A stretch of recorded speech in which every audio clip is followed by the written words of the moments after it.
দেখে দেখ রচনা রচনা পড়ে আসতে বলিলাম। হ্যাঁ প্রত্যেকের বল। সামনেই পরীক্ষা। সামনে। এখন তোরা নদীর উপরে অথবা মাটির উপরে রচনা লিখে আমার দেখা। পেন কিনে দেবে কি আপনার আব্বা? মানে পেন কিনে দেবে কি ডাক? তোদের পেন নদীর দিয়ে তোরা উপরে মাটির উপরে রচনা লিখবো? আরে আজকালকার যা পেন হইয়েছে কাগজের উপরে তাই ঠিক মতো লেখা হয় না, নদীর উপরে মাটির উপরে রচনা লিখবো?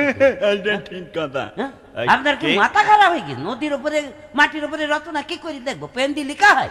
স্যার পাগল হয়ে গেছে। কোন দাগই পড়বে না। দাগ পড়ে? পড় ভাঙা, বললে আবল তাবল একটা ধুলি হয়ে গেল না? ফান্টু মান্টু খেয়ে যায়।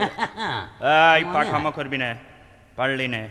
আচ্ছা, এবার তোদের সাধারণ জ্ঞানের প্রশ্ন করিয়ে নি, ছোট্ট একটা। হ্যাঁ, বলেন। মনে কর নদীতে ঝড় উঠলে ঝড় কি উঠলো। করবি? কি করবি? কি করবো? হ্যাঁ। স্যার যেই ঝড় উঠবে হ্যাঁ। অমনি নোংর ফেলে দেবো, আবার ঝড় উঠলে?